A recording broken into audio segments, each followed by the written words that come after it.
በአጠቃላይ ይሄ እንግዲህ ምን ማለት ነው በፖለቲካ ደረጃ ገና ይቀረናል ማለት ነው በኔ እይታ ወታደራዊ ድሉ ጥሩ ነው ግን ወታደራዊ ድሉን ፖለቲካው ካልመረው አሁንም ለግል ይበቃ በያላ ወታደራዊ ድሉ ዘለቄታ አስተማማኝ ሊሆን የሚችለው በጠንካራ ፖለቲካዊ ኃይል ሲመራ ያም ፖለቲካው የሚመራበት እንዳልነው የራሱ የሆነ ሪዮት ዓለም ሲኖረው ዓላማና ግቡን ያስካተተ ጥራትና ወዳጁን የለየ ሰነድ ሲኖር ነው እና ከዚህ አንፃር ነው ማዩ ይሄ ገና ይቀራል አስራኤል ጫና ማሳደር ያለብን ይሄንን ነው እንግዲህ ሙራኖች በተለያየ ጊዜ ሰርተው እንደላኩ በተለያየ ጊዜ ሰማለው እኔ ወይ ሰነዱ በስቶባቸው አይነት በማኔጅመንት አንድ ነገር አለ ብዙ መረጃ ሲመጣ ያን መረጃውን ተንትኖ አዋህዶ ወደ ውሳኔ ለመስጠት ያስቸግራል ይባላል መረጃ በጣም ተጨባጭ እና የተመጠነ ሲሆን ነው የሚሉት እዚህ በእኛም ፈረንጆቹም መጽሐፍትና ጓደኞች የተመረጡና ጥቂቶች መሆን አለባቸው ይላሉ ስለዚህ እንደዚያ ሆኖባቸው እንደሆነ ለይቶ የማየት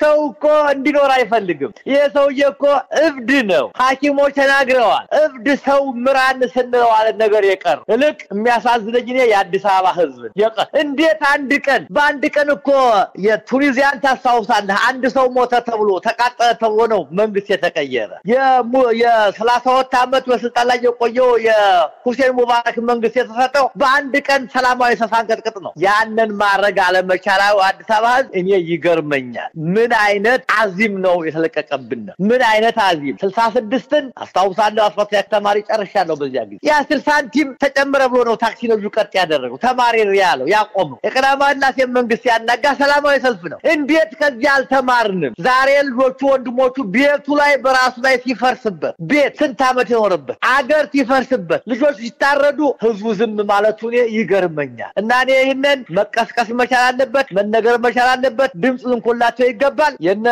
ክርስቲያን ታደለ መታሰር ለኔ አማራ ባጠቃላይ እንደታሰረ ነው የምቆጥረው አማራ እስር ቤት ነው አማራ ግድያ ላይ ነው አማራ ስቃይ ላይ ነው የዚያ ማሳያ ነው አማራ የሆነ ትውልድ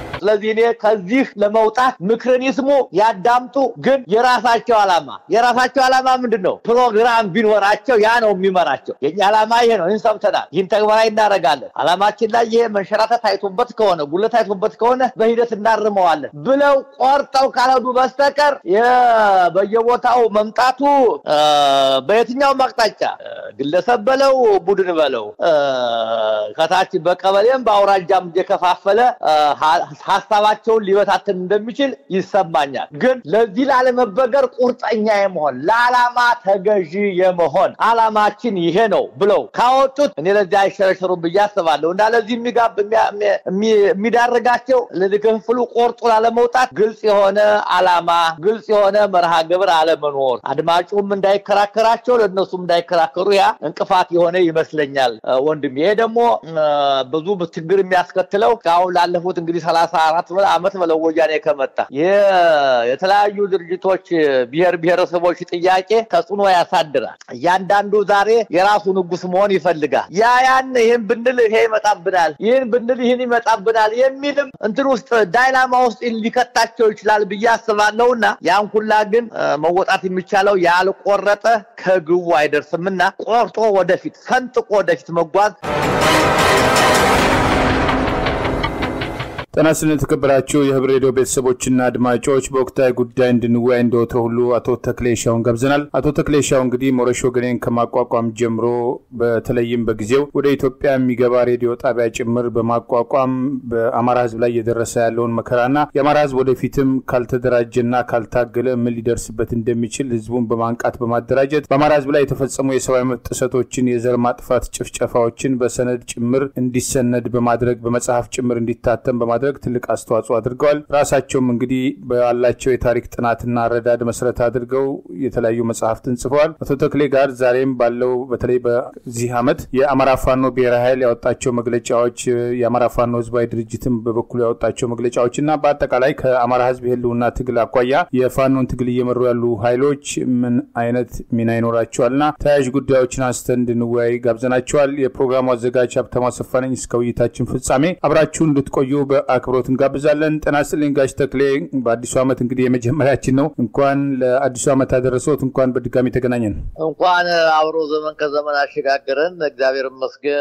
ለአንተም ለአድማጭም ለስራ ጓደኞችም ከልብ ተመኘድ ሰላምና ደስታ ጤና እመኛለሁ። እግዚአብሔር ይመስገን ደህና ነኝ። እንግዲህ አዲሱን ዓመት ጀምረነዋል። ከልብ አመሰግናለሁ ጋሽ ተክሌ። እግዚአብሔር ይስጥልኝ።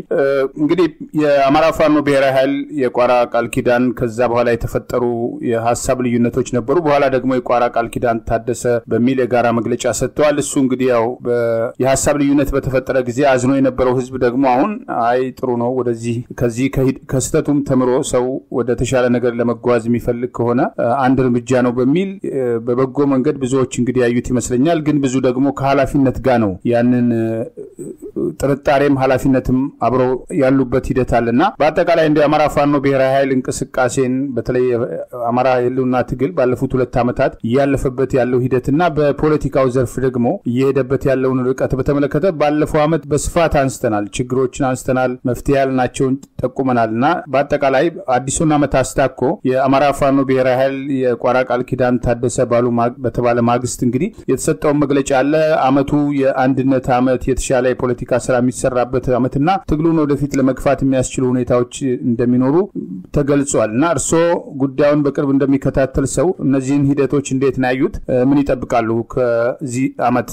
እኔ እግዚአብሔር ይስጥልኝ እንዳልከው ፋኖ ባለፉት 2 ዓመታት በወታደራዊ እንቅስቃሴው በኩል ታምር ሊባል ስራ ሰርቷል ብዬ አስባለሁ። ከእንቅስቃሴው ካጀማመሩ ጋራ ኋላ በተለይ በተፈጠረው ክልላዊ ልዩነቶች የጠበቀውን ያህል ሲነሳ እንደምታውቀው ዋና ዋና ከተሞችን ባህር ዳርን ጭምር ያሰጋ እንቅስቃሴ ነበር። እዚያ በኋላ ግን እንዳየው ነው የራሱ ያደረጃጀቱ ሂደት የፈጠረው ችግር እንደሆነ እረዳለሁ እና በጥቅሉ በወታደራዊ ደረጃ በኩል ታምር ሊሰኝ የሚችል ስራ ሰርቶ እጅግ ሰፊ የሆነ የመንግስት አቅም፣ እጅግ ሰፊ የሆነ ስለላ መዋቅር፣ እጅግ ሰፊ የሆነ ወታደራዊ ኃይል ለሀገሪቱ ሀብትና ንብረት የሚያዝን ኃይል ለ2 ዓመት ገትሮ ድል እያደረገ እስካሁን መቆየቱ በእኔ እይታ ትልቅ የሆነ መርታ ያሳየ ነው ብዬ አምናለሁ። በአጠቃላይ ወደ ግቡ ሲመጣ ግን ፋኖ አንድነትን አንድ ሆኗል፣ ለአንድነት ቆሟል፣ ለተጨበጥ ለሚታይ ለሚዳሰስ ዓላማ ተሰጥቷል ብዬ ማምነው ድርጅት ፍኖተ ካርታ ሲኖረው እስካሁን ያየናቸው የቋራ ቃል ኪዳን መታደስና የቋራ ቃል ኪዳን መመለስ የሚሉ መግለጫዎች ናቸው። እነዚያ የአንድ ጊዜ ወቅት የአንድ ጊዜ ተት የፋኖችን አንድነት የገለጹ ሰነዶች እንጂ ፋኖ በምን አይነት ርዕዮተ ዓለም እንደሚመራ፣ የፋኖ ትግል ስልት ምን አይነቶችን እንደሚከተል፣ ፋኖ እንዴት እንደሚደራጅ፣ የፋኖ ድርጅታዊ መዋቅርን የሚያሳይ፣ የፋኖን አጠቃላይ ግብ ወዴት ነው ኢትዮጵያን አማራውን ሊወስደው ያለው የሚሉትን ዓላማዎች እና ግቦችን በዝርዝር አላሳየን። እኔ አንድ እንግዲህ እንደተለመደው አዲስ ነገር ካልመጣ የለም ማህበራዊ ሳይንስ በየጊዜው ባጭ ነገር ይፈጠራል፣ ይሄ አንድ ማስተማሪያ ሊሆን ይችላል ሊለን ይችላል ሰው ብያምናል። ያም ከሰው ያን ከሆነም እኔ ተቃውሞ የለኝ። ካሁን እንደመጣንበት ዓለም እንደገነባው ግን አንድ ድርጅት የሚያሰኘው ሰዎች ተደራጅተዋል፣ አንድ ዓላማ አላቸው የሚባለው አንድ አይነት ርዕዮተ ዓለም ሲከተሉ የሐሳብ አንድነት ፈጥሮ፣ ለዚህ የሐሳብ አንድነት ሳይፈጠር የተፈጠሩ ሁኔታዎችን አይተናል። ለምሳሌ በቅርቡ ብንሄድ ቅንጅትን ብናይ በአጭር ጊዜ ፈርሷል። ኢማሌድ ይሄ የሚባለው ስብስብ እናውቃለን በታሪካችን። ኢቭን ደርግ ራሱ ሰፋና የሰፋኮን ሲፈጥር ውህደት አልነበረም። የተለያየ ሐሳብ የነበራቸው ሰዎችን ነው ወደ አንድ ያመጣቸው። ግማሹ አብዮቱ በመፍራት አብዮቱ እያለ የመጣ ነው፣ ግማሹ የመኢሶን፣ ግማሹ የወዝ፣ ግማሹ የማዘሪት፣ ግማሹ የሰደድ እያለ እና የተወሰኑ ደግሞ የጫት ሐሳብ የነበራቸው ሰዎች ናቸው ወደ ይሰፋቆና ይሰፋይመት። እነዚህ ዘይትና ውሃ እንደሆኑ ነው ደርግ የፈረሰው። ለዚህ ይሄ ምን ማለት ነው? ከመጀመሪያው የዓላማ አንድነት ያልናቸው ሰዎችን የያዘ አልነበረም ማለት እና እኔም አሁን በፋኖቹ መካከል የምናየው ይሄ አንድነት በዓላማ አንድነት ካልተሳሰረ የህዝቡም ያንን አውቆ ለድርጅቱ ነው እንጂ ለግለሰቦች ለክልሎች አይደለም መታገል ያለበት። የዓላማ የአማራን የህልውና ትግል ለድል የሚያበቃ ዓላማ ይሄኛው ነው ብሎ ህዝብ ሲያምንና በዚያ ዓላማ ላይ መሰረት ያን ሲደግፍ ነው እኔ ድርጅት ተመሰረተ ድርጅት አለ ማለት እንችል። ያንን እስካሁን ያልነው ነገር እስካሁን አላሳይ። ፕሮግራሙን ወይ በስቶባቸዋል ወይም በጦርነት ሩጫ ላይ ናቸው። ቁጭ ብሎ እሱን አይቶ ይሄ ነው ለማለት ጊዜ አላገኙም። ብቻ የተለያየ ምክንያት ሊኖር ይሆናል። ግን እኔ ያንን ካሁን በኋላ እንደ ምክንያት አልቆጥረውም። አንድ ድርጅትን በዚህን ፕሮግራም ሳይኖረን ድርጅትን መምራት ስለማይቻል፣ ህዝብንም ማስተሳሰብ ስለማይቻል፣ ድጋፍን ማግኘት ስለማይቻል ይሄ የውጭንም የውስጥንም የቅርቡንም የሩቅንም ማስተሳሰብ የሚቻለው በዓላማ ላይ ነውና ያንን አላየሁም። ስለዚህ የተፈጠረው የቋራ ቃል ኪዳን ማደስ ትልቅ ነገር ነው። ጥሩ ነው። ለተከታዩ ለአድማጩ ለህዝቡ ተስፋው ጥሩ ነው። ግን ይሄ ተስፋ ግን ርቆ የተሰቀለ ዳቦ መሆን የለበት። ተስፋው የሚጨበጥ የሚታይ የሚዳሰስ መሆን አለበት። ይሄ ተስፋ ሊዳሰስ ሊጨበጥ የሚችለው ደግሞ ይሄ ነው ዓላማ። የድርጅታዊ መዋቅራችን ይሄን መሪዎችን የምንመርጠው በዚህ መመዘኛ ይህን መመዘኛ ያሟሉ መሪዎቻችን ይሆናል እና ድርጅታችን አባላት የሚሆኑት እንዲህን የሚያሟሉ ናቸው የሚለውን ነጥሎ ያወጣ የትግሉን የቅርብና የሩቅ ታሪካዊና ወቅታዊ ጣፎችን የለየ ያውቆቹን የለየ የኃይል ሚዛናቸውን ያነጻጸረ። ስለዚህ ቀዳሚ ለዚህ የአማራው ትግል ጥናቶች በአሁኑ ጊዜ እነዚህ ናቸው፣ ተከታዮቹ እነዚህ ናቸው ብሎ ያለይቶ ህብረተሰቡ እንዳይወናበድ ህብረተሰቡ ግርታ ውስጥ እንዳይገባ የሚያደርግ ሰነድ ሲኖር ነው እና ያንን ስላላየን እኔ ደዋንደነታቸው ተፈጥሯል ከሚለው ውጪ የምንጨብጠው ነገር አገኘን ብዬ አላምንም። እንግዲህ የግል አስተያየት ያን ሰነድ እስካላገኘን ድረስ ለመደገፍም ለመቃወምም የሚያስቸግር ይመስለኛል። ለዚህ እኔ ትልቁ የሚቀራቸው አለን ብሎ ያን አንድነቱን ኡን ለማድረግ ማረጋገጫው ፕሮግራም ይሄ ፕሮግራም በአስቸኳይ ወጥቶ ህብረተሰቡ እንዲመራበት ካልተደረገ ለማደራጀት ለመምራት ለግሉ አስፈላጊ የሆኑ ቁሳዊና ህሊናዊ ድጋፎችን ለመስጠት የሚያስቸግር ይመስለኛል። አማራው ይጠይቃል። ወዴት ነው የሚያደርሱት? አላማቸው ምንድነው? ፍላጎታቸው ምን አይተን ነው የምንደግፈው የሚል ጥያቄ ይነሳል በየቦታውና ያንን ጥያቄ መልስ ለመስጠት እኔ ሰነዱ አስፈላጊ ነው እላለሁ። በአጠቃላይ እንግዲህ ምን ማለት ነው? በፖለቲካ ደረጃ ገና ይቀረናል ማለት ነው። በእኔ እይታ ወታደራዊ ድሉ ጥሩ ነው፣ ግን ወታደራዊ ድሉን ፖለቲካው ካልመረው አሁንም ለግል ይበቃ ብያለሁ። ወታደራዊ ድሉ ዘለቄታ አስተማማኝ ሊሆን የሚችለው በጠንካራ ፖለቲካዊ ኃይል ሲመራ ነው። ያም ፖለቲካው የሚመራበት እንዳልነው የራሱ የሆነ ርዕዮተ ዓለም ሲኖረው ዓላማና ግቡን ያስካተተ ጠላትና ወዳጁን የለየ ሰነድ ሲኖር ነው እና ከዚህ አንፃር ነው የማየው ይሄ ገና ይቀራል። የማስረብ ጫና ማሳደር ያለብን ይሄንን ነው። እንግዲህ ሙራኖች በተለያየ ጊዜ ሰርተው እንደላኩ በተለያየ ጊዜ ሰማለሁ እኔ ወይ ሰነዱ በስቶባቸው አይነቱ መቼም በማኔጅመንት አንድ ነገር አለ። ብዙ መረጃ ሲመጣ ያን መረጃውን ተንትኖ አዋህዶ ወደ ውሳኔ ለመስጠት ያስቸግራል ይባላል። መረጃ በጣም ተጨባጭ እና የተመጠነ ሲሆን ነው የሚሉት። እዚህ በእኛም ፈረንጆቹም መጽሐፍትና ጓደኞች የተመረጡና ጥቂቶች መሆን አለባቸው ይላሉ። ስለዚህ እንደዚያ ሆኖባቸው እንደሆነ ለይቶ የማየት የአማራውን ችግርና ታሪክ ያገናዘበ ፕሮግራም ወደፊት አማራው ባለፉት ተከታታይ ጊዜዎች የተለያዩ ችግሮች ገጥመውታል። ያን ችግሮች እየተወጣ አሁን ላለበት ደረጃ ደርሷል። ደግሞ ሌላ ዙር ችግር እንዳይፈጠርበት ያንን ሊፈታ የሚችል ከመሰረቱ ሰነድ ያስፈልጋል። ሰነዱ ሲኖር ድርጅታዊ ሰነዱ ሲኖር ለመከተል ይረዳል ተጽፏልና ያለዚያ ተረፈ ግን በዚህ በመፈከር ደረጃ የሚነገሩት በዚህ በመግለጫ ደረጃ የሚነገሩት ያን ወቅት ማሳያ የተፈጠሩ ችግሮችን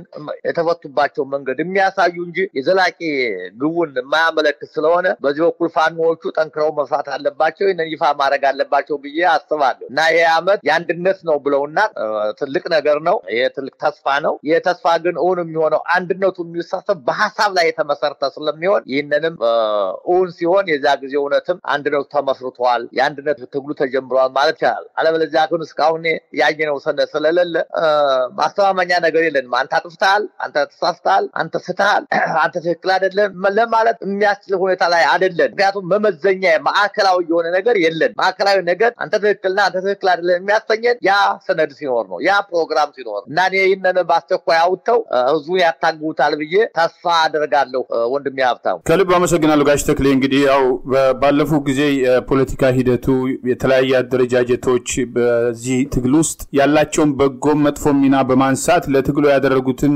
በጎም በተቃራኒው ደግሞ መጥፎም አስተዋጽኦዎች በተወሰነ ደረጃ ለመነካካት ስንሞክር ቆይተናልና እንደ ፖለቲካ አመራር በየትኛውም የፋኖ አደረጃጀት ውስጥ በአራቱም የፋኖ አደረጃጀት ውስጥ የአማራ ፋኖ ብሔራዊ ኃይል ውስጥ የፖለቲካ አቅማቸው ከአካባቢ ወይም ከፋኖ እንቅስቃሴ አልፎ ሀገራዊ ዓለም አቀፋዊ አስተዋጽኦ ማድረግ የሚችሉ ወጣቶች ጭምር ያሉበት ነው። በአንዳንድ ቦታዎች የሚሰጧቸው ትንተናዎች፣ በአንዳንድ ቦታዎች የሚያወጧቸው የግል አስተያየቶችም ነገሮችን በዛ ደረጃ መገንዘብ የሚችሉ ሰዎች እዛ ውስጥ መኖራቸው በግልጽ የሚታየበት ሂደት ነውና ይሄንን ለማድረግ እስካሁን ያልተቻለበት ምክንያት ምንድነው? አሁንስ እንደው እንግዲህ አራቱ የፋኖ አደረጃጀቶች ወደ አንድ መጥተው የአማራ ፋኖ ብሔራዊ ኃይል ተመስርቷል። የየቀጠናው ስያሜ እንግዲህ ሰሜን አማራ፣ ምዕራብ አማራ፣ ምስራቅ አማራ፣ ደቡብ አማራ በሚል ተሰይመዋል። ከዚህ በኋላም እንደዚሁ አራት ሆኖ መግለጫ ያወጡ መቀጠል ይቻላል ወይ? እነዚህን የቀሩ የፖለቲካ ስራዎች ለመስራት እንቅፋት የሆነው ጉዳይ ምንድነው? እንደ ሩቅ ታዛቢ አንዳንድ ጊዜም በአንድም ሆነ በሌላ መንገድ ደግሞ የውስጥ መረጃ እንደሚደርሰው ሰውም ፈተናው ምንድነው ይሄን ነገር ለማድረግ? እኔ በኔ በኩል ፈተና ብዬ እማየው ተጨባጭ ነው ያሳምናል ብዬ እስካሁን ድረስ የመጣንበት መንገድ የድርጅቱ አመሰራረት ከታች ከስር ወደ ላይ መምጣት ፕሮግራም ሳይኖር አመራር ሳይፈጥር ድርጅታዊ መዋቅር ሳይኖረው መመሪያችን ይሄ ነው ጉዟችን ይሄ ነው የሚል ነገር ሳይመሰርት አማራው ባለፉት 50 እና 60 ዓመታት በተፈጠረበት ችግር የዚያም ችግር ሰለባ የሆኑ ወጣቶች መበራከት ከዚያም አልፎ መታወቀው ነው በወለጋ በቤንሻንጉል ጉሙዝ ሰዎች በአማራነታቸው ብቻ እየተገደሉ በገፍ በቡልዶዘር እየተቀበሩ አትኖሩም ተብለው ከአጥመርስታቸው ተናቅለው በየጎዳና ዳሪ ተራቢና ተጠሚ መሆናቸውን ሲያይ ወጣቱ ገንፍሎ ወጣ። ይሄን ኃይል ወደ አንድ ድርጅታዊ መዋቅር ወደ አንድ ስብስብ ለመውሰድ ጊዜ መውሰዱ ምንም ጥያቄ የለው። አንደኛ የተለያየ አቅጣጫ ነው የፈነዳው፣ በአንድ ቦታ አይደለም። እንደምታውቀው ጎጃም፣ ጎንደር፣ ወሎ፣ ሸዋ ብሎ ነው እንግዲህ ሰፋፊ ፍላገሮች ናቸው። እነዚህ ደግሞ ራሳቸው አውራጃዎቹ ሰፋፊ ናቸው። ወሎ 12 አውራጃ አለው፣ ጎንደር 7 አውራጃ አለው፣ ጎጃም 8 አውራጃ አለው።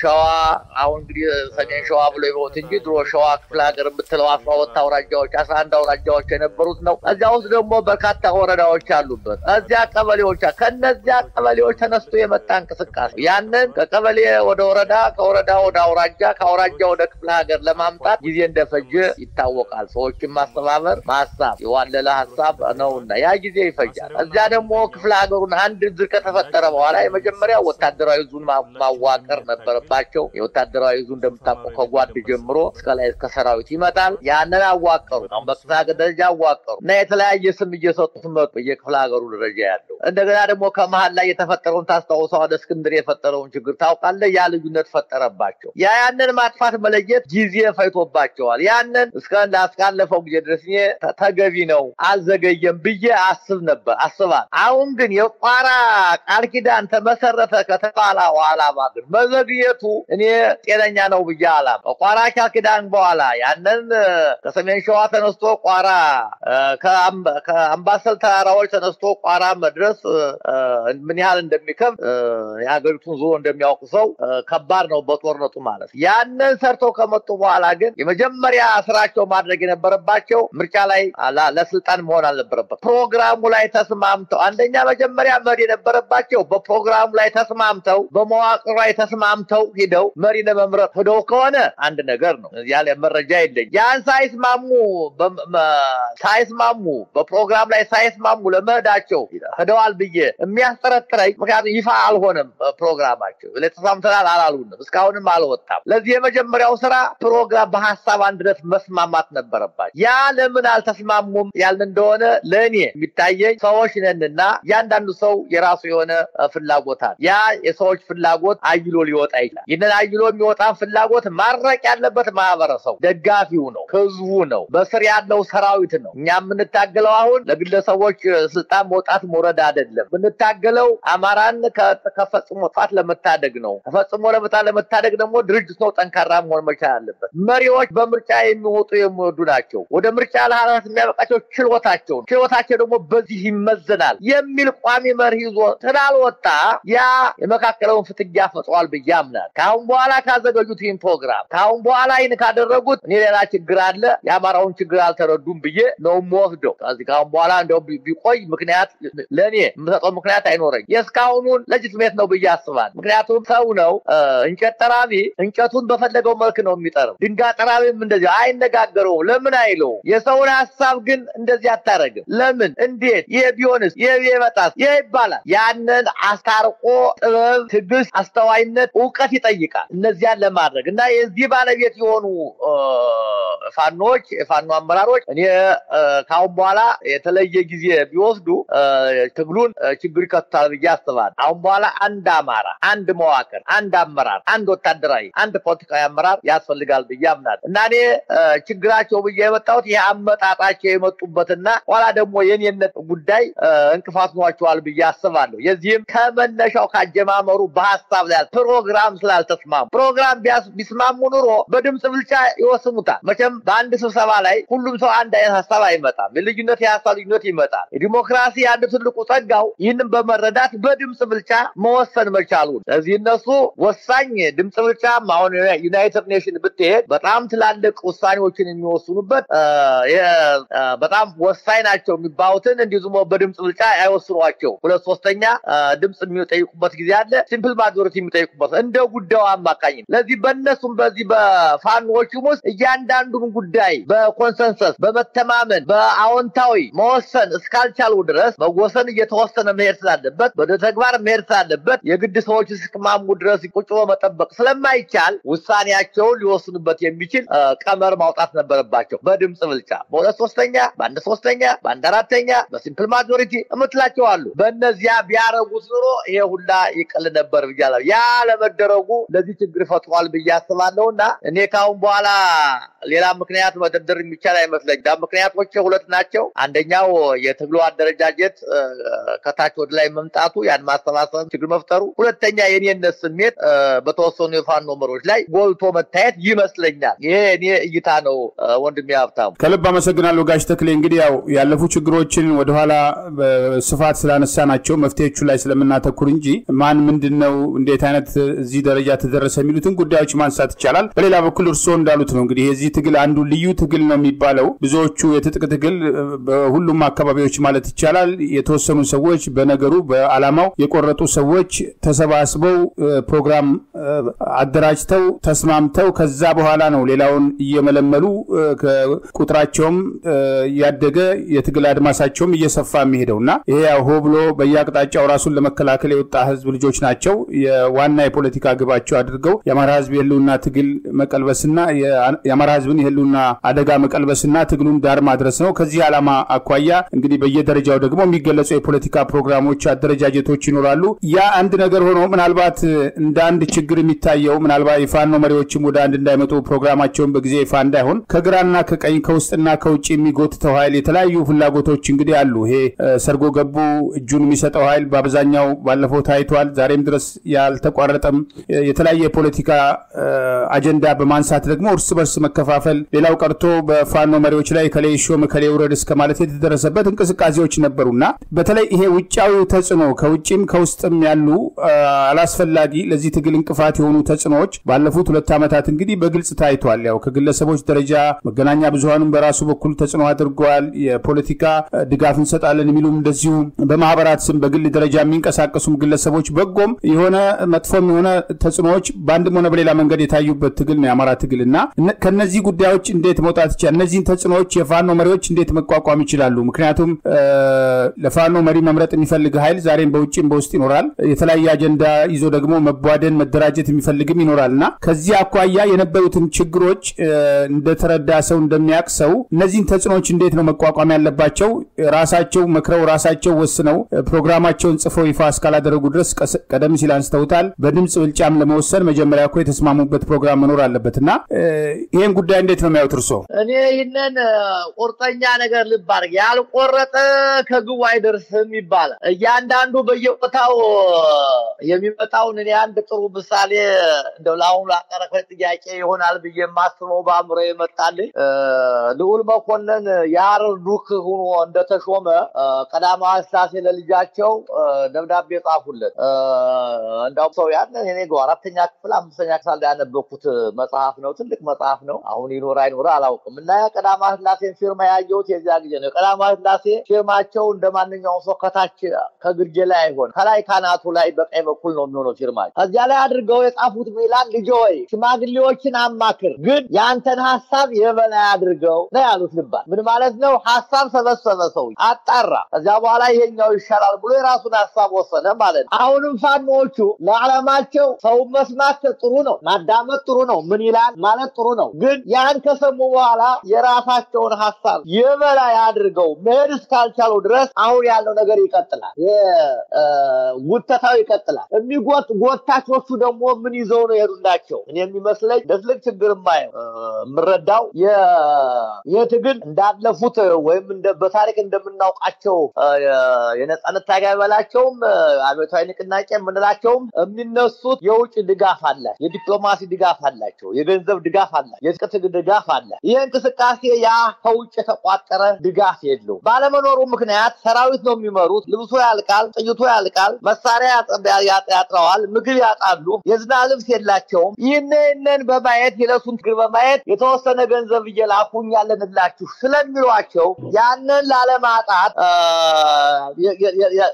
ከለት ላይ የሚያዩት ችግር ስለሆነ ለነዚያ ሰዎች ጆሮ ሊሰጡ ይችሉ ይሆናል ብዬ አስባለሁ። ስለዚህ ህብረተሰቡ ነው ከእንዲህ ያለ ማጥ የምናስወጣቸው በተወሰኑ ቡድኖች ፍላጎት ላይ ተጽዕኖ እንዳይወድቁ በዚህ በሚያስፈልጋቸው ቁሳቁስ ማቴሪያል ገንዘብ እጦት ምክንያት ለሌላ ነገር ተጽዕኖ ውስጥ እንዳይወድቁ ማድረግ የነበረበት አማራው ሌላው ወጣት ነው ማድረግ የነበረበት የሚፈልጉትን ነገር ማዘጋጀት ብንች። ይሄ ደግሞ የራሱ ችግር አለው። ያ ምንድነው? እነሱ ቶሎ ብለው የኛ ተወካዮች እናንተ ናችሁ ለነከለ ስጡ ብለው አሳውቀው በግልጽ ቢያደርጉ ኑሮ የተሻለ ይሆን ነበር ብዬ አስባለሁ። እና እኔ የተጽዕኖ የሚያሳድረው ወደዚያ እንዳይመጣ የሚያደርጋቸው የድጋፍ መፈለግ፣ እርዳታ መፈለግ፣ ትጥቅ መፈለግ፣ ስንቅ መፈለግ ለሚመሩ ሰራዊታቸው የሚጠይቀውን ጥያቄ በአግባቡ ለመመለስ የሚያስችል አቅም አለማግኘታቸው አሁን ለተባለው ለውጭ ኃይሎቹ ከይና አድርጉት ከይና አንግሱት ለሚለው ተጋላጭ ሊያደርጋቸው ይችላል ብዬ አስባለሁ።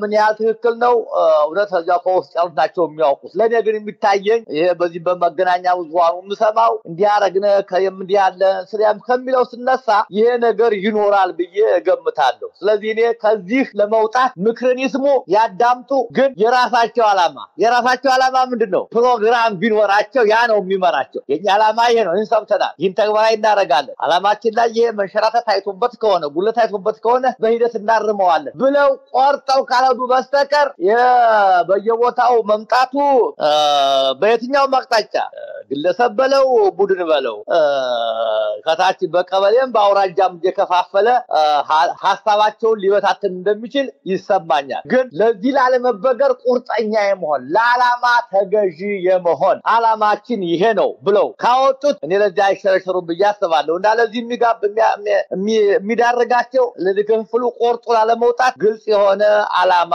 ግልጽ የሆነ መርሃ ግብር አለመኖር አድማጩም እንዳይከራከራቸው ለነሱም እንዳይከራከሩ ያ እንቅፋት የሆነ ይመስለኛል ወንድም። ይሄ ደግሞ ብዙ ችግር የሚያስከትለው አሁን ላለፉት እንግዲህ 34 ዓመት ወያኔ ከመጣ የተለያዩ ድርጅቶች ብሔረሰቦች ጥያቄ ተጽዕኖ ያሳድራል። ያንዳንዱ ዛሬ የራሱ ንጉስ መሆን ይፈልጋል። ያን ይሄን ብንል ይሄ ይመጣብናል፣ ይሄን ብንል ይሄን ይመጣብናል የሚልም እንትን ውስጥ ዳይናማ ውስጥ ሊከታቸው ይችላል ብዬ አስባለሁና ያን ሁላ ግን መወጣት የሚቻለው ያልቆረጠ ከግቡ አይደርስምና ቆርጦ ወደፊት ከንጥቆ ወደፊት መጓዝ ይተበቅባቸዋል ብዬ አስባለሁ። ጋሽ ተክሌ እንግዲህ ከልብ አመሰግናለሁ። አንዱ በተለይ የውስጥ አንድነት የድርጅት አጠቃላይ ድርጅቱ አንድ ከመሆኑ በፊት ደግሞ በየቀጠናው ያለውም የውስጥ አንድነት ጉዳይ አለ። በኋላ ላይ እናነሳዋለን። ምናልባት አሁን አፋድ ጋር ሊኖር የሚችለውን ግንኙነት በተመለከተ ለምንድን ነው ሁለቱ ወደ አንድ እንዲምጡ የሚለው ባለፈው ዓመት ምን ስናነሳ ነበር የሚለውን በተለይ ደግሞ አማራ ጠሎ ኃይል እየተሰባሰበ በአንድም ሆነ በሌላ መንገድ አማራ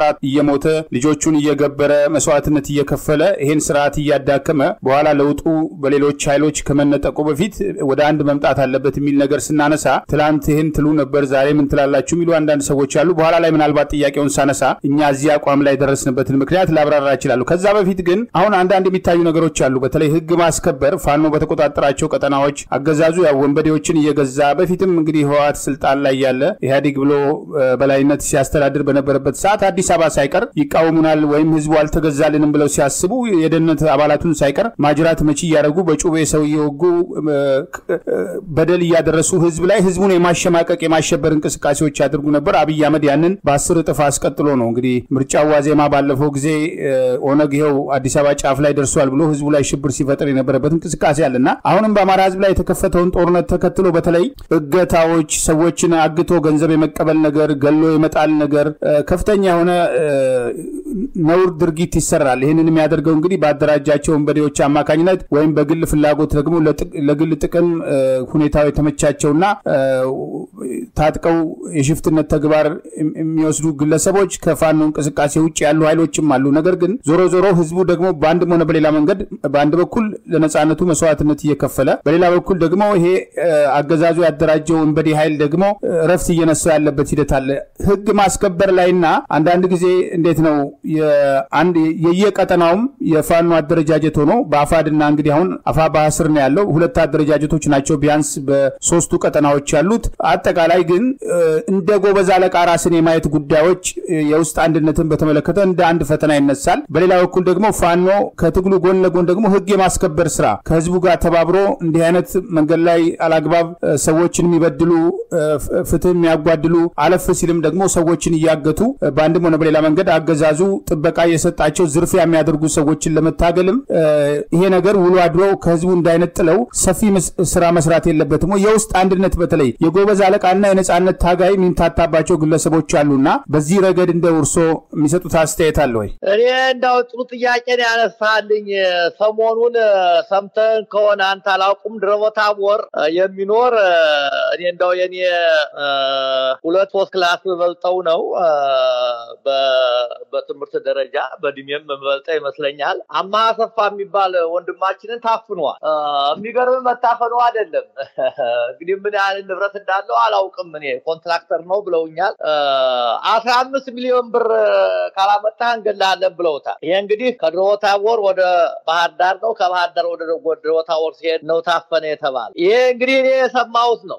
በተደጋጋሚ አሁን እጁን የሰጠ ታስታውሰዋለህ። ይሄ ቆራጡ ደግሞ ማን ነው አንጣልኝ እነ ጸዳሉ የሚባሉት እዚሁ ዓለም ሳጋ ላይ ተደጋጋሚ የሆነ እገታ ያረጉ የነበሩ ናቸው። እኔ አሁንም ይሄንን እግድ የሚባለው እንግዲህ በፋኖ ስም ነው።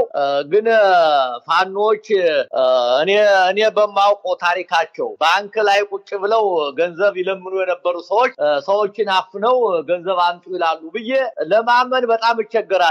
ምክንያቱም ታስታውሳለህ ጎጃምን፣ ጎንደርን፣ ድሮታው ማነው ሸዋን፣ ወሎን ማዕከል ያደረጉትን ባንኮች ሳይዘርፉ ነው። አንዴ ደግሞ ከወሎ 4 ሚሊዮን ብር ተይዞ ሲሄድ መንግስት ሲያስወጣ አስመልሰው የሰጡ ናቸው። ያን የሰራ ኃይል ቡድን ዛሬ ግለሰቦችን ያፍናል ብዬ ለማመን በጣም ይቸገራል። ስለዚህ አነሰም አደገም እነሱ ይሄን መንግስት የሚታፍኑ ናቸው። የሚደረገው በፋኖ ስም ነው እና የሚጠበቀው ነገር ህዝብ እንዳያማር ካስፈለገ የዚህን ደህንነት ይሄ መንግስት ለአማራ ህዝብ ደህንነት የቆመ አይደል፣ የአማራ ህዝብ አጥፊ ነው ብለው ማመን አለባቸው። ስለዚህ በእነሱ ሰበብ እሱ ያሰማራቸው እንደነ ጸዳሉ እንደነ ቆራጡ የመሳሰሉ ሰዎች ዛሬ በዘረፋ ላይ ተሰማርተው ነው ብዬ ስለማምን እንደዚህ ያለው ነገር እንዳይደረግ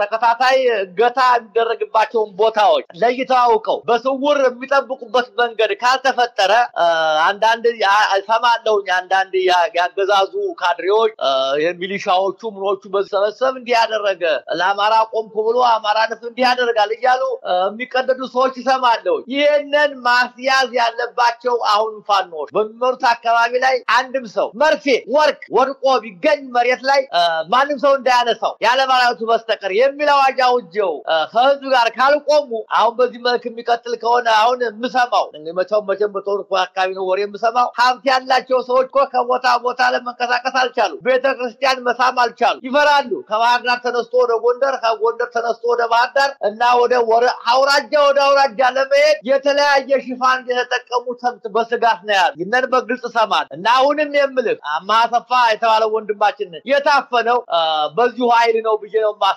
አብይ ባሰማራው ኃይል ወይንም ፋኖን ሰበብ በማለት በግል ፍላጎት ሊቆሙ ኃይሎች አፍኖታ ብዬ ነው የማስበው። ያማላይ ግን በፋኖ ላይ የተለየ ጥላሸት ሊያጠላ ስለሚችል ፋኖች አስበውበት ቢያው እንደምንሰማው ተደራጀው ኃይል ቀላል ኃይል አይደለም።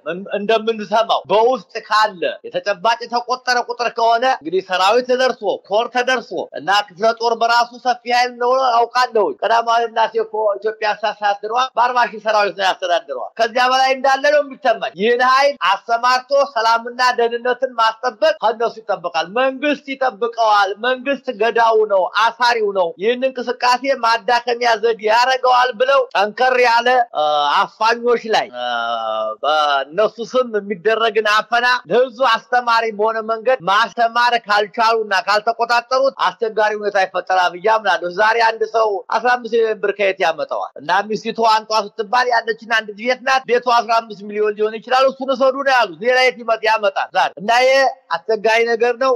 ይሄንን ባስደው የደህንነት ኃይላቸው ደህንነቱ በግልጽና በስውር የሚንቀሳቀስ ነው ብያምናለሁ። እንደ ደህንነት ስራ እነዚህን አካላት አስቀድሞ አውቆ ትምህርት ሰጪ ለሆነ መንገድ ካላደረገው በትግሉ ላይ መጥፎ አሻራ እየጣለ ይሄዳል ብዬ አስባለሁ እና ይሄ አሳሳቢ ነው። ተደጋግሞ ውይይት ሊደረግበት እና ትምህርት ሊወሰድ ይገባል ብዬ አስባለሁ። ወንድም ያፍታው ከልብ አመሰግናለሁ ጋሽ ተክሌ። እንግዲህ እንደተባለው ነው ደቡብ ጎንደር ላይ ባንታባት ክፍለ ጦር ቀደም ሲል አሁን በኮር ደረጃ አድጓል። ባንክ እኮ እንግዲህ በአፋድ ስር የነበሩ ግለሰቦች ባንክ ዘርፈው የዘረፉትን ገንዘብ መልሶ ለባንኩ ወስዶ እስከ ማስመለስ የደረሰ ነው ፋኖ። ብዙዎቹ ቦታዎች ላይ ባንኮቹን ጠብቆ ለህዝቡ ያስረከበ በተለያዩ አቅጣጫዎች እንግዲህ ይሄ በተግባር የተረጋገጠ ነው። አገዛዙ አስቀድሞ እንግዲህ አማራ ብሔር ተወላጆች ከተለያዩ አማራ አካባቢዎች በዚህ በሸዋ በኩልም በጎጃም በኩልም የሚመጡትን ወደ አዲስ አበባ እንዳይገቡ እያገተ እየዘረፈ ሲያደርግ የነበረውን እንቅስቃሴ ነው። ያንን እንግዲህ አሁን ደግሞ ሙሉ ለሙሉ ወደ አማራ ክልል እያስገባ ያለበት እንቅስቃሴ አለ። ያንን መረዳትና ማጋለጥ የሚያስፈልግ ይመስለኛል። እንደው ሌላው እንግዲህ በዚህ አመት አንዱ ያው ቀደም ሲል ጠቅሰውታል እንግዲህ ግንባር ተብሎ ከተቋቋመ ጀምሮ እስክንድር ይመራው የነበረው አደረጃጀት ለዚህ ትግል ምን አይነት ፈተና እንደነበር በየደረጃው አንስተናል። አሁን በዚህ አመት ለአዲሱ አመት ምክንያት በማድረግ ባወጡት መግለጫ ለበደልነውም ለተበደልነውም ይቅርታ እንጠይቃለን የሚል ሆኖ ለፋኖ አንድነት እንደሚሰሩ ገልጸዋል። ዞሮ ቀደም ሲል የአማራ ፋኖ ህዝባዊ ድርጅት አፋድ የሚባለው በእስክንድርና በነጌታ አስራደ የሚመራው ኃይል ወደ አንድነት የፋኖ አንድነት ለመምጣት ፍላጎት እንዳለው የገለጸበት መግለጫ አለ። እንደው እዛ ጥያቄ ውስጥ ከመግባቴ በፊት ለምንድነው እኛ አፋድ ባለፈው አመት በተደጋጋሚ እስክንድር ይመሩት የነበረው አደረጃጀት በዚህ ትግል ላይ የፈጠራቸውን እንቅፋቶች በማሳየት በተለይም ደግሞ የጎንዮሽ ትግል ሸዋ ላይ የነበረው በዚህ አደረጃጀት ስር ያለው በነመከታዊ መራ የነበረው እንቅስቃሴ ምን ሲያደርግ እንደነበር ጎንደር አካባቢ የነበሩ እንቅስቃሴዎች ወሎም ምን አይነት እንቅስቃሴ እንደነበር በሌሎች አካባቢዎችም ለማንሳትና ወደ አንድ ለመምጣት የጎንዮሽ ትግል እንዲቆም ደጋግመው ጥሪ ስናደርግ ቆይተናል። አሁን ያ ጥፋት አይደገምም የሚል አመለካከት ካለ በአንድ በኩል ቀደም ሲል አንስተነዋል። እኛ አሁን ትላንት የነበረውን ጥፋት ለመርሳት ሳይሆን ዛሬ አማራ ካለበት ወቅታዊ ሁኔታ አኳያ አማራ እየሞተ አማራ እየታገለ መስዋዕትነት እየከፈለ ስርዓቱ እየተዳከመ ባለበት ወቅት አማራ ጠሉ ኃይል እየተሰባሰበ ነው። በብርሃን ፍጥረት እየተሰባሰበ የሽግግር ቻርተር እያቋቋምኩ ነው የሽግግር ሰነድ እያደራጀው ነው እያለ ባለበት ወቅት ለአንድ አማራ ብለን ወተናል የሚል ኃይል በአነስተኛ የፖለቲካ ፍላጎት በአነስተኛ ጉዳይ እርስ በርስ እስከ መታኮስ የሚደርስበትና እርስ በርስ እየተጓተተ ደግሞ የአማራን ትግል አሳልፎ የሚሰጥበት ሁኔታ መኖር የለበትም የሚል እምነት ስላለን ነው አሁን አፋባሃም ሆነ አፋድ ወደ ስምምነት መምጣት አለባቸው የሚለውን በመርህ ደረጃ እኛ እንደ ህብር ሬዲዮ የምንደግፍበት ዋነኛው ምክንያት ይሄ ነው እንጂ እዚህ ውስጥ እኛ ማንንም ያባታችን ገዳይ የለምና አንዳንድ ጊዜ ሰዎች ትናንት እንደዚህ ስትሉ ነበር ዛሬ ደግሞ ተገለበጣችሁ ይላሉ። አሁን የወደዱትን ሲያጡ የጠሉትን ይቀላውጡ ይባላልና አሁን አማራ እንደዚህ አይነት ፈተና ውስጥ ነው ያለው። ተደራጅተው ለአማራን ትግል ዳር እናደርሳለን ብለው የተነሱ ኃይሎች ሁሉ በአንድ ልብ ያንን ነገር አድርገው እንደ ወታደራዊ ትግሉ እንደተባለው የፖለቲካውን በዛ ደረጃ ተራምዶ ቢኖር ኖሮ ዛሬ ሌሎች አማራ ጠሉ ኃይል እየተሰባሰበ የሽግግር ሰነድ የሚያዘጋጅበት ሁኔታ የሚፈጠር አልነበረም እና ከዚህ አኳያ በተለይ አፋድም በእስክንድር የሚመራው አፋድም ለፋኖ አንድነት ሰራለው ያው ለጠፉትም ላጠፋውትም ሌሎችም ደግሞ ለወቀሱኝም ይቅርታ አይደረግልኝ የሚል መግለጫ አውጥቷልና መግለጫውን እንዴት አዩት? የአፋባህና አፋድ አንድነት እንዴት ነው ሊሆን የሚችለው? እኔ መቼም ይቅርታን የሚደረግለትና ይቅርታ የማይደረግለት ነገር አለ ብዬ አምናለሁ።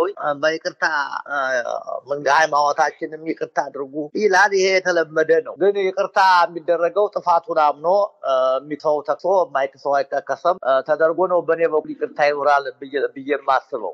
ሁለተኛ ምን ጥፋት ጠፋ በዚህ ምክንያት ጥፋት ጠፋ ሰዎች ቆይ ጠፋ ተጋደሉ ሰዎች እኮ ሳሰረ ረጅም ዘመን ሲታገሉ የኖረውን አሰግድ መኮንንን እኮ አሳሰሩ። ቤቱን ያደረጉትን እናውቃለን ገብተው የእስክንድር ደጋፊው። እዚያ በኋላ አሁን የተፈጠረውን ችግር እያየን ነው። ዞሮ ያ እኛ ይህን በማድረጉ ሰዎችን በማሳፈሩ በመግደሉ ብቻ አልነበረም እኔ በግሌ ቃወመ የነበረው ያ ቡድን አማራ ሆኖ ስላልወጣ ያ ቡድን የአማራን ህልውና ጥያቄ ያልተረዳ ስለሆነ ያ ቡድን ለኦሮሞ አስተሳሰብ የቀረበ ሐሳብ ስላለው ነው ያ ቡድን ኢትዮጵያን አማራን አሰራም አማርኛ ቋንቋ ኢትዮጵያ ታደረገው ነገር የለም ብሎ ያመነ ነው ያ ቡድን ፋኖ ይመለሳል የትግራይን እንቅስቃሴ የትግራይን ካዳከመ በኋላ ወደ ቤቱ ይመለሳል ያወዳኛ ሰራዋለን ብሎ ያለ ነው ያ ቡድን በዚህ ምክንያት ፋኖን ለትግል መሳሪያነት ለስልጣን ማወጣጫ እንጂ ፋኖና የፋኖ ሰራዊት ኢትዮጵያ ወደፊት ከቀሮች ነገዶችና ብሔሮች ጋር ተባብራ አንድነቷን አስጠብቃ እንድትኖር ወሳኝ ኃይል ነው ብሎ የማያምን ስለሆነ ያ ቡድን የፋኖን ምንነት ያልተረዳ ስለሆነ ጭምር ስለነበረ ምንቃወመው አሁንም ከዚያ ትምህርት ተምረናል ሲል ገና ሲጀመር ጀምሮ ልዩነት ሲፈጠር ጀምሮ ይጠብቅ የነበረው ነው ያ ቡድን ወደፊት ከዚህ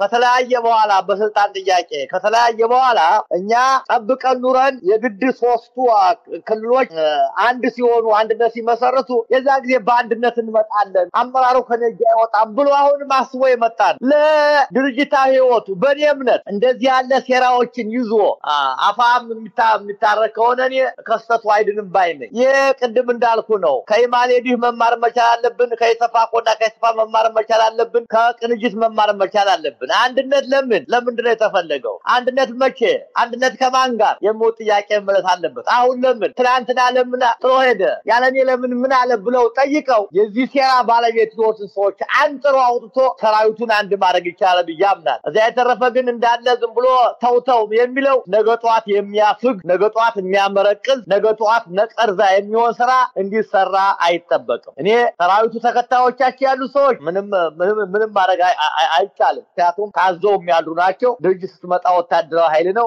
አዛዡ ያለውን ነው የሚፈጽም ከላይ ያሉት ሰዎች ግን ለሴራ ለተንኮል የመጡ ናቸው ይሄ ለዚህ ትግል እኔ አሁን ለዚህ ትግል እስካሁን ለፋኖ አንድነት አለመፈጠርም ሆነ ለድሉ መጓተት ዋና ምክንያት የሆነ ሰው እስክንድር ነጋ የሚባል የሰውዬ ምን ያልተምሯል እዚህ አንድነት ሲል አሁን ምን አድርጎ ነው ምን ሰጥቶ ነው የሚመጣው ይሄንን እኔ አከስፎ መሰራት መቻል አለበት ያስባል ዝም ብሎ ተው አያገለግለንም ይሄኮ የባልና የሚፍቻ አይደለም የፖለቲካ ስልጣን ጥያቄ ነው የህዝብ ስልጣን የፖለቲካ ስልጣን ማለት ህይወትን የምትነሳበት ህይወትን የምታድንበት ንብረት የምትሰጥበት ንብረት የምትቀማበት የሀገርና የህዝብ ህይወትና ንብረት ባንተ እጅ የሆነበት ነው ስልጣን እንደዚህ ያለ ስልጣን ስትሰጥ ተው በሚል ይሆናል በመርህ ላይ በሐቅ ላይ ጠያቂና ተጠያቂ ግልጽነት በተመላበት መንገድ ካልተከናወነ በስተቀር በተው ሊሆን አይችልም ተው በፍጹም አይሆን በመርህ ይገዛ ብዬ አስባለሁ እንዴ ዝም ብሎ ከጥላቻም ከወደድ ወይም አንድነት ሁሉ ስለተባለ አንድነት ይሁን የሚለው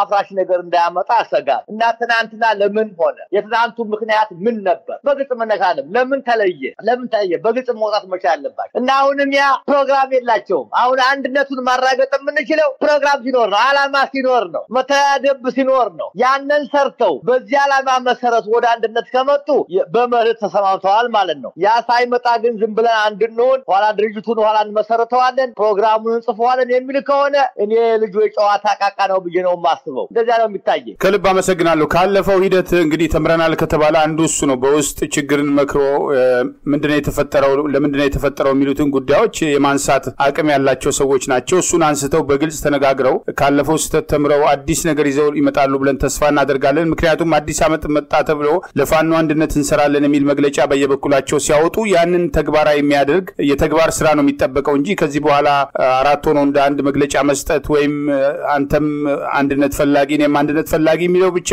ትርጉም ያለው የለም ጊዜ የለም ይሄ ትግል በአንድም ሆነ በሌላ መንገድ እየተፋጠነ ነው ስርዓቱ እየተዳከመ የሚሄድበት ሂደት በግልጽ እየታየ ነው ነገ ከነጎዲያ ምን ሊፈጠር እንደሚችል እርግጠኛ ሆኖ መናገር የሚቻልበት እድል የለም ስለዚህ በዛ ደረጃ መፍጠንና በውስጥ ተዋይቶ ችግርን ለመፍታት ተራራ የሚሆን ጉዳይ ያለ አይመስለኝም ካለ ደግሞ ይሄንን በግልጽ ለህዝብ አውጥቶ መነጋገር የሚያስፈልግ ይመስለኛል ከዛ በኋላ ህዝቡ የራሱን ውሳኔ የራሱን ፍርድ የሚሰጥበት ሂደት አለ አሁን ግን አንዱ በሌላው ላይ ነጥብ ለማስቆጠር ከመሞከር ይልቅ በእውነት ለአማራ ህዝብ የተቆመ ከሆነ ለአማራ ህዝብ እንቆማለን የሚባል ከሆነ ከየትኛውም ፍላጎት በላይ በውስጥ መክሮ ወደ አንድ መምጣት የሚቻልበትን አንድ የፖለቲካ ጠንካራ የፖለቲካ ኃይል አንድ ጠንካራ ወታደራዊ ኃይል ሆኖ መውጣት የሚችልበትን እድል ጊዜ ሳይባክን እዛ ላይ አትኩሮ መስራት ይገባል የሚለውን ለማንሳት ነው በሌላ በኩል በሁሉም አካባቢ ካሉ አደረጃጀቶች ቀደም ሲል እንግዲህ ሆብሎ የተነሳ ኃይል ስለሆነ በየቦታው የራሱ መሪ የራሱ አደረጃጀት የራሱ ነገር ኖሮት ስላልመጣ አንዳንድ ጊዜ የነጻነት ትግሉ ኃላፊነትና የጎበዝ አለቅነት የሚምታታባቸው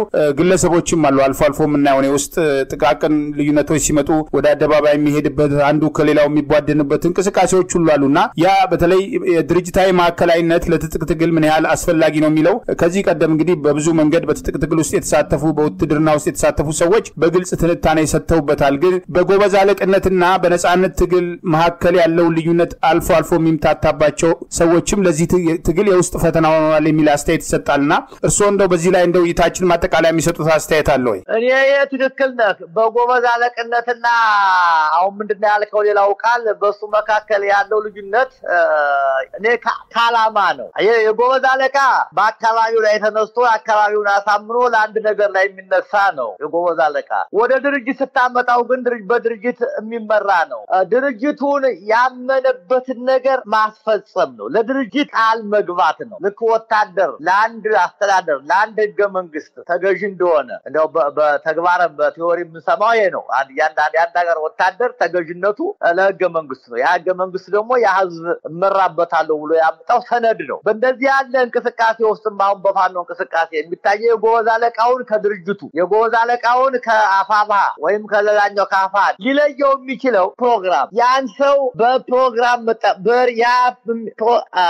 ፕሮግራሙ የሚመራበት ርዕዮተ ዓለም ያን ርዕዮተ ዓለም ለይቶ ማንጠር ነው። ያን ርዕዮተ ዓለም በዙ ማስገብ ያ ርዕዮተ ዓለም ደግሞ ተግባራዊ እንዲሆን ወደ ተግባር እንዲለወጥ የሚመራበት እንቅስቃሴ ያንን ማሳመን መንገር። ለዚህ ዓላማ ያልቆሙ ሰዎች ይለያያሉ፣ ለመለየትም ይቸገራሉ። አሁን ፕሮግራሙ ቢጸድቅና መታደምቢያቸው እውን ቢሆን ያ መሰረት ለየ ማለት ነው። ይሄኛው ሰውዬ እኮ ለድርጅታዊ ስራው ለድርጅት አሰራር ምቹ አይደለም፣ የድርጅት አመራር እየጣሰ ነው፣ የድርጅቱን ርዕዮተ ዓለም አያከብርም፣ የድርጅቱን ደንብ አያከብርም፣ ትዕዛዝ አያከብርም ብለህ ትለየዋለህ። ያ ለማረም ለማስተካከል ለማሳደግ ባለበት እንዲቆይ ለማድረግ ለማባረር እድል ይሰጣል። ያ በሌለበት ጊዜ ውስጥ ግን አሁን ዳቶ ሽሚያ ይፈጠራል። ሽሚያው አሁንም ርዕዮተ ዓለም አልባ መሆናችን ፕሮግራም አልባ መሆናችን ያ ሽሚያ የሚቀረው በአመራር በርዕዮተ ዓለም ነው፣ በአደረጃጀት በመሪና ተመሪን በማወቅና በማሳወቅ ነው። መሪና ጭፍራን መቼም ሁሉም ሰው ተኳሽ ነው፣ ግን ሁሉም ሰው መሪ ሊሆን አይችልም። በአንድ ወቅት አንድ ሰው ይመራል፣ ያመራል። የሚቀጥለው በዛ በርከን ይመጣል አመራሩ። አዋቂ ሰዎች ህይወት ያላቸው ሰዎች በሂደት እየታወቁ ይመጣል፣ ስራቸው ያወጣቸዋል ብለን አስበን ትልቁን ዓላማ አይቶ ለትልቁ ዓላማ ካልሆነ ዛሬ ያልታዘዘ መመራትን ያላወቀ ሰው ሊመራ አይችልም። የዛሬ ተመሪዎች የገጧት መሪዎች ናቸው። ይህንን ማስረዳት ይጠይቃል ድርጅታዊ ስራ ሲሰራ እና እኔ ዋናው መለያየታቸውን ያሁንም ደጋግሜ አንዱን ሐሳብ ነው ያነሳውብህ ከርዕዮተ ዓለምና ከፕሮግራም ውጭ ስለሆኑ ነው የሁላ መምታታት የተፈጠረው። መምታታቱ የሚቆመው በግልጽ ዓላማ በግልጽ ርዕዮተ ዓለም በግልጽ አደረጃጀት ይንሰፍን ነው። ያ ካልሰፈነ ይሄ ይቀጥላል፣ ያመቻቸዋል። ከልብ አመሰግናለሁ ጋሽ ተክሌ። እንግዲህ ያው ህገ መንግስትና ወታደር የሚለውን ስላነሱ በአማራ ህዝብ ላይ ጦርነት የከፈተው ማገዛዝ ህገ መንግስቱን ለማስከበር ነው በሚል ነው ይሄን ሁሉ በደል እያደረሰ ያለው። ምናልባት ሌሎች ህጋዊ ስርዓት ያላቸው ወታደር ለምን ዓላማ እንደተቋቋመ የሚያውቁ ህዝብን ለመጨፍጨፍ ያልተሰማራ ወታደርን የሚመለከት አስተያየት እንደሰጡ ያው እግረ መንገድ ግንዛቤ እንዲኖር በሚል ነው። በሌላ በኩል እንግዲህ እንደው ይታችን ማጠቃለያ ብዬ እንግዲህ በመጨረሻም ደግሜ ያነሳሁትና ስርዓቱ ካለው አማራ ጠልነት አኳያ በተለይ በቁጥጥሩ ስር ያሉ የፖለቲካ እስረኞችን በተመለከተ እየሰማን ያላቸው ነገሮች አሉና አቶ ክርስቲያን ታደለ እየደረሰባቸው ያለው በደል ሌሎችም እንግዲህ በስም የሚታወቁም የማይታወቁ እስር ቤቶች አሉ። አዲስ አበባ ውስጥ ቀደም ሲል ህወሓት ለአፈና ይጠቀምባቸው የነበሩ ብዙ ቪላዎች አሉ፣ ህንጻ ውስጥ ያሉ መሬቶች አሉ፣ ህንጻ ውስጥ ያሉ ማፈኛዎች አሉ። ከዛ አልፎ እንግዲህ በተለያየ ቦታ በሚታወቁም በማይታወቁም እስር ቤቶች ውስጥ የአማራ ብሔር ተወላጆችን ጨምሮ በፖለቲካ ይቃወሙኛል ያላቸውን ሁሉ ያፈናገዛዙ መከራ ያሳያ ያለበት ሂደት አለና በተለይ ከዚህ ስርዓት እያደረገ ያለው በፖለቲካ እስረኞች ላይ በህሊና እስረኞች ላይ ያደረሰ ያለውን ጥቃት ተከትሎ ሰው በየጊዜው ይገረማልና አቶ ክርስቲያን ታደለም ሰሞኑን ቀዶ ጥገና ለሁለተኛ ጊዜ አድርጎ መልሰው እንደገና እስር ቤት ሐኪሞች የተማጸኑ ተመልሶ እንዲገባ የተደረገበትና ተኝቶ እንዳይታከም የተደረገበት ሁኔታ አለ። ያንን አንስቶ ሰዎች እንዴት እንደው ዝም ይባላል? እነዚህ የህሊናና የፖለቲካ እስረኞች እንዲፈቱ ድምጽ ድምጽ መሆን ይገባል የሚል ጥያቄ ያቀርባሉና ስርዓቱ በተለይ አማራ ጠል ነው ሲባል እንዲህ አይነት ማሳያዎችን ቀደም ሲል ከነ ፕሮፌሰር አስራት ጀምሮ ይሄ አማራ ጠሉ ኃይል እንዴት የአማራ ብሔር ተወላጅ የሆኑ የፖለቲካና ህሊና እስረኞችን በየደረጃው ምን ሲያደርግ እንደነበር አብይ አህመድ ደግሞ ከወጣ በኋላ እንደውም አማራን ከመጨፍጨፍ በጅምላ ከማስጨፍጨፍ ጀምሮ ምን እያደረገ እንደሆነ በግልጽ ይታያልና ይሄን ተከትሎ እንደው የርሶ አስተያየት ምንድነው? እንደው ይታችን መደምደሚያ እናድርገው። እኔ በጣም ያሳዝናል። ድምጽ መሆንም አለብን ብዬ አስባለሁ። በመጀመሪያ ደረጃ ህግ አስከባሪ ይለናል። የህግነት የማያውቅ በኢትዮጵያ እኔ እርግጠኛ ነኝ የሰውዬ ፍየል ጠብቆ እንኳን አላደገም በፍጹም። ወይንም እናቱ ስጦ አስጥተው ስጦ ጠብቆ አያውቅም። ስጦን ከወፍ ጠብቆ የማያውቅ ሰው ነው እና ህግማ ቢያውቅ ኑሮ ህግ ማስከበር የሚለው ህግ የሚሰራ ቢሆን ኑሮማ የህዝብ ተወካይ የሆነውን ሰው የመከሰስ መብቱን ሳያነሳ አያስረውም አይገርፈውም ነበር እና ያሁን ያደረገባቸው እሱና እሱን መሰል ሰዎች የታሰሩት የአማራ ድምጽ ይሆናሉ፣ ለአማራው ተቆርቁረዋል እና የቺ ባቄላ ካደረቻ ተቆረጠም በሚል ሳቤ ድምጻቸውን አፍናለው ተብሎ የታሰረው። ከዚያም በላይ የዓለምን ህግ በመጣስ አንድ ሰው ኦፕራሲዮን ከሆነ በኋላ ሐኪሙ ነው በሐኪሙና በበሽተኛው መካከል የሚወሰኑ ውሳኔ መብት ገፈው ሐኪሙ መተኛት አለበት አይድንም ሲል አሳሪዎቹ ነጥቀው ሲወስዱት ከዚህ በላይ ምን ይባላል? ሰባዊነት ነው ትለዋለህ? ህግ ነው ትለዋለህ? ያለኔ ማን አለ? የኢትዮጵያ ህግ ፈላጭ ቆራጭ ይነኛል። ይሄንን ደግሞ በአደባባይ ነግሮናል። እሱ ፓርላማ ላይ ይሄን ቤተ መንግስቱን ሲሰራ አሁን ደግሞ በቀደም አይነበረ ዝሆኑ ተጨፈጨፈ፣ ብልጽግናው ከዚህ መጣ፣ አሁን አዲሱ ይሄኛው ሰላም ከሚል ጀምሮ የነበረው እንትን ዘንዶ ራሱን ተመታ እያለ አንድ የእሱ አይነት ምንድነው ነብይ ነው ባይስ ሲለፈልፍ ሰምቻለሁ። በእንደዚህ የሚመራ ሰው ላይ ነው የወደቀችው ሀገሪቱ። ይሄ ማሳያ ነው። በሱ ስም የመጣን ገንዘብ ኦዲት አይደረግም። አብይን ማን ያውቀዋል? የአብይ መሪነት ስለተባለው ገንዘብ ውጭ የሚያገኘው ያን አታረጉኝም ብሎ በአደባባይ ሲናገር እኮ ያ የፓርላማ አባል ቁጭ ያለበትን የሚያሳዝን ነው። ለዚህ ህግ እኮ ለህገ መንግስታዊ ስርዓቱ ለህግ የሚለው እኮ እነዚያን በጠሪዎች እና እነዚያን እስር ቤት ናቸው። የኛውስ ለጅቶለት ህዝብ አውቆ ለዓላማው ታሰረ ነው የምንለው። እኔ ደግሞ የበለጠ እስር ያሉት እነዚህ ልጆቻቸው የሚታዘቧቸው፣ ሚስቶቻቸው የሚታዘቧቸው፣ ጓደኞቻቸው የሚንቋቸው ፓርላማ ነን የሚሉ ሰዎች ናቸው። የራሳቸው ባልደረባ የሆነ ሰው እነሱ ባወጡት ህግ ሲታሰር የኔ ያለ ማለታቸው የበነገምታ ያለ ማለታቸው ምን ያህል እንደዘቀጥ ትውልዱ ምን ያህል አሳፋሪ እንደሆነ ያየውበት። ለዚህ በመጀመሪያ ደረጃ ቆርጠዋል። የታሰሩ ሰዎች ቆርጠዋል። መስዋዕት እየተከፈሉ ለታሰረላቸው ዓላማ ደግሞ መቆም ያለበት ህዝቡ ነው። ስለዚህ በተገኘው አጋጣሚ በአብይ አገዛዝ ለታሰሩ ድምጻቸው ለጠፋ ላሉበት ሰዎች ላይ እያንዳንዱ ኢትዮጵያዊ ነኝ የሚል ሰባዊ ነኝ የሚል ሰው ነኝ የሚል ሰው ሊጮህላቸው ድምጻቸው ሊያሰማ ይገባል ብዬ አስባለሁ። ይሄኛው ግን አይገርመኝም። ይህን ቢያደርግ እንደውም እስካሁን እነ አባቸው እንዳስገደለ እንደነ ጻረን እንደገደለ እነ ስመኘውን እንደገደለ እነዚህን ሰዎችም በተለያየ መንገድ መግደል አለመቻሉ እስካሁን ማቆየቱ ይገርመኛል። እኔ ሰው እኮ እንዲኖር አይፈልግም። ይሄ ሰውዬ እኮ እብድ ነው። ሐኪሞች ተናግረዋል። እብድ ሰው ምራን ስንለው አለ ነገር የቀር ልክ የሚያሳዝነኝ እኔ የአዲስ አበባ ህዝብ እንዴት በአንድ ቀን እኮ የቱኒዚያን ታስታውሳለህ? አንድ ሰው ሞተ ተብሎ ተቃጠለ ተብሎ ነው መንግስት የተቀየረ። የ32 ዓመት በስልጣን ላይ የቆየው የሁሴን ሙባረክ መንግስት የተሰጠው በአንድ ቀን ሰላማዊ ሰፋንቀጥቅጥ ነው። ያንን ማድረግ አለመቻላው አዲስ አበባ እኔ ይገርመኛል። ምን አይነት አዚም ነው የተለቀቀብን? ምን አይነት አዚም 66ን አስታውሳለሁ። አስፈሪያ ተማሪ ጨርሻለሁ። በዚያ ያ 60 ሳንቲም ተጨመረ ብሎ ነው ታክሲ ነው ይቀጥ ያደረገው ተማሪ ያለው ያቆመው። የቀዳማናት መንግስት ያናጋ ሰላማዊ ሰልፍ ነው። እንዴት ከዚህ አልተማርንም? ዛሬ ልጆቹ ወንድሞቹ ቤቱ ላይ በራሱ ላይ ሲፈርስበት ቤት ስንት ዓመት የኖረበት አገር ሲፈርስበት ልጆች ሲታረዱ ህዝቡ ዝም ማለቱ ይገርመኛል። እና እኔ ይሄንን መቀስቀስ መቻል አለበት፣ መነገር መቻል አለበት። ድምጽ እንኮላቸው ይገባል። የነ ክርስቲያን ታደለ መታሰር ለኔ አማራ ባጠቃላይ እንደታሰረ ነው የምቆጥረው። አማራ እስር ቤት ነው። አማራ ግድያ ላይ ነው። አማራ ስቃይ ላይ ነው። የዚያ ማሳያ ነው። አማራ የሆነ ትውልድ ይነን ስርዓት ብሎ ይታገለው ይገባል ብዬ ሐሳብ ነው ማቀርበው። ወንድም ከልብ አመሰግናለሁ ጋሽ ተክሌ እንግዲህ ብዙ ጉዳዮችን ያነሳነው ወደፊትም ባሉት ወቅታዊ ጉዳዮች